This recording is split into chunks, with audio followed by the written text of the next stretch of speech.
Dr. Castleberry here with part 3 of our Week 2 Asynchronous Dialogue for Public Relations, Advertising, and Brand Management. We don't even fit the word communication into that course title.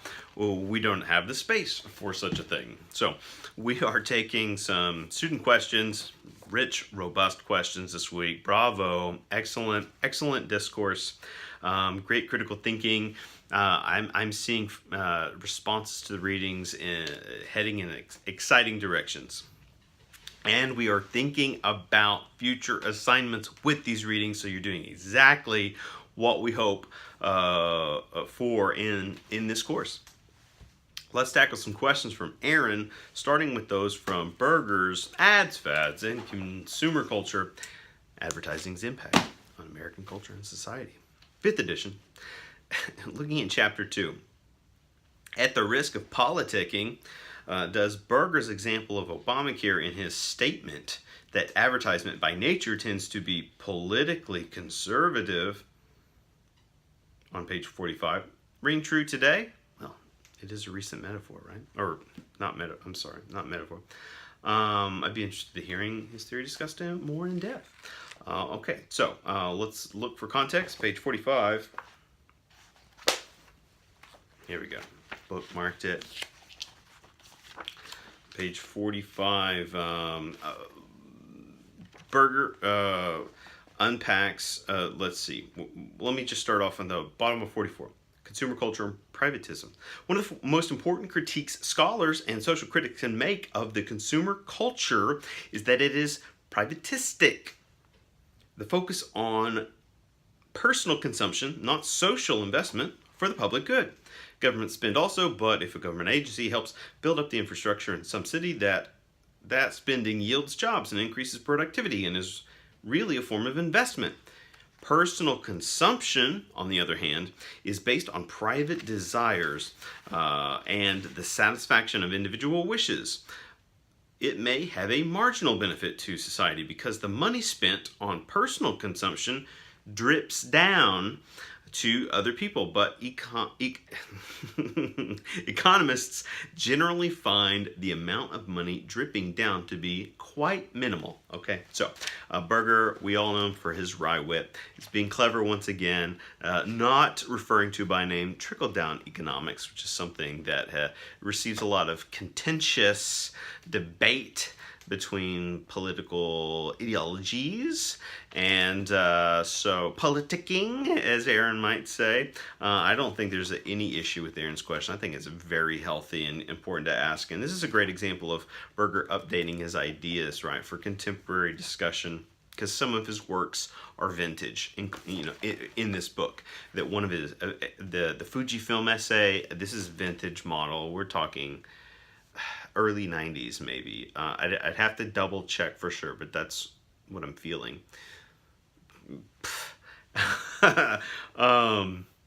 But fear, all right? Emotion leads to, never mind.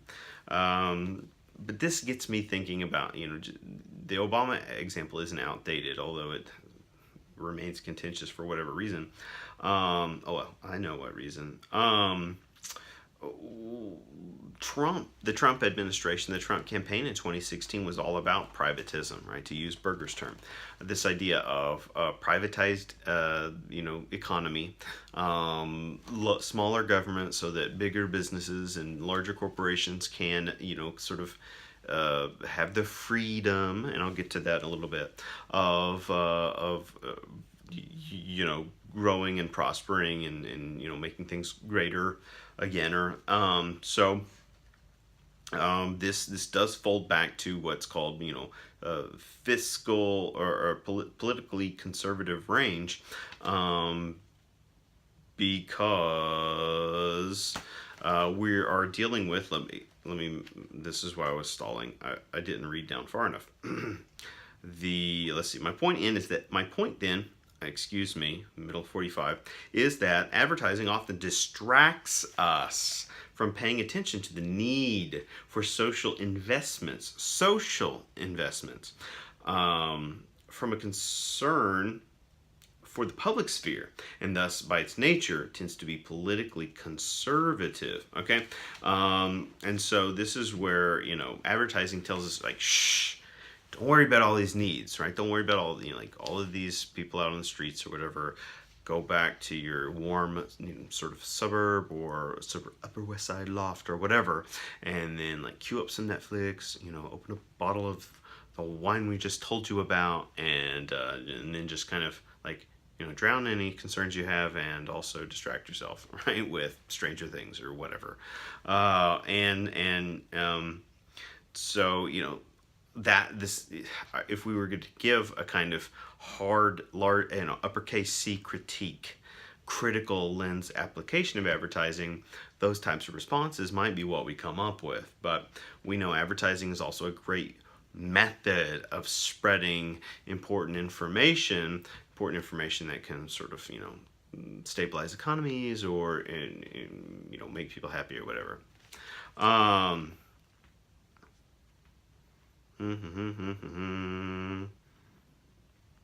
But there is that tension between the public and the private, okay? And so, this idea of, let me read one more part. The argument about Obamacare in the fall of 2013 can be seen in the light of this discussion. Many Republicans believe that the law intrudes on personal freedom and liberty, while many Democrats stress the importance of providing health insurance to millions of people who don't have it or can't afford it. Okay, and so one of the things we get into in politics is, and we talk about this when we're discussing semiotics, when we're discussing linguistics, when we're discussing communication. We've already talked about it so far in this week's lecture, is this idea of different sides coming up with different definitions for the same terms.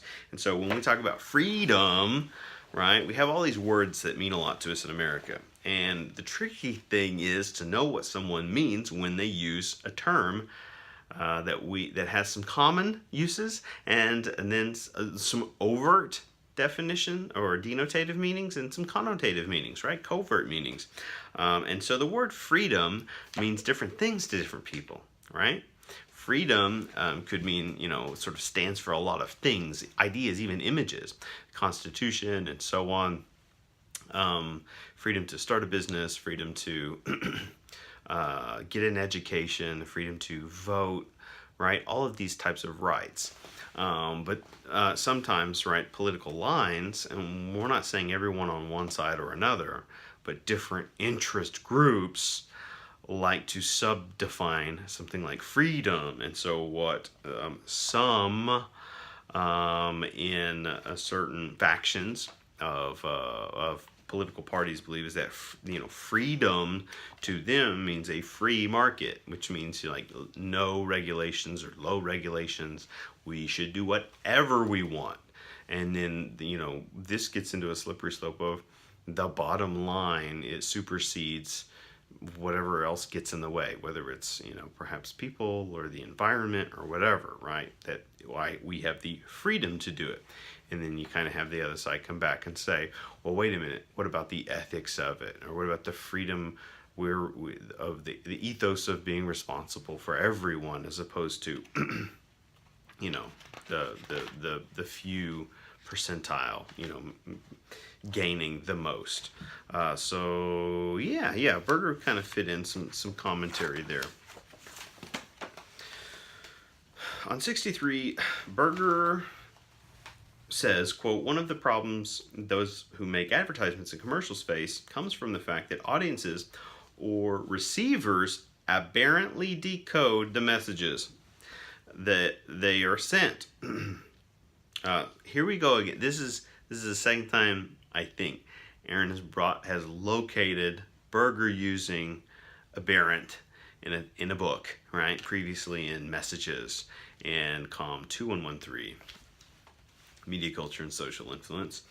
Here he goes again, claiming that audiences or receivers, one of the problems those who make advertisements in commercial space comes from the fact that audiences or receivers aberrantly decode messages they are sent. So aberrantly meaning they like to to have deceptive decodings, right? To read it against itself, to have alternative readings or alternative uses for a given advertisement.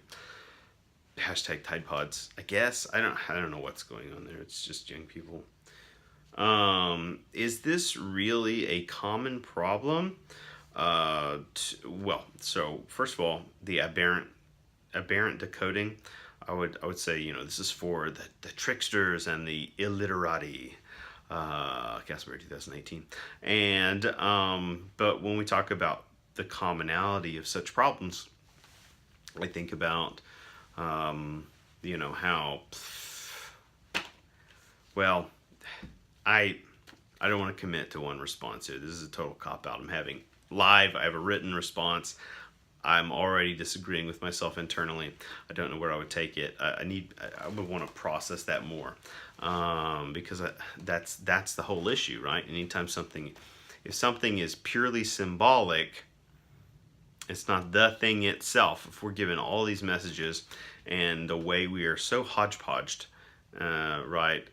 Culture, what Danisi would, well, it's not his term, but would call sort of a bricolage, admixture of ideas and images and sounds and histories, then things just get messy. And that's why William asks a question later about, postmodernism, or, in case it wasn't a typo, postmodernism. So yeah, it's kind of a conflicted age where you have to have so much other criteria already in your head of what's going on to properly decode something in a given time.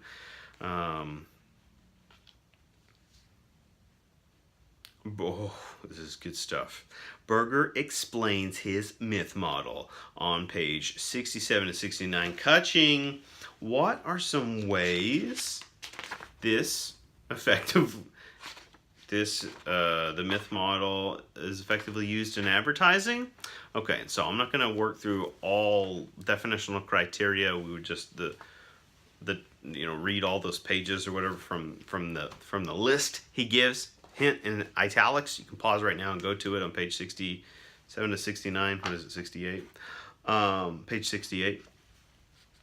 But I thought of some examples. Okay.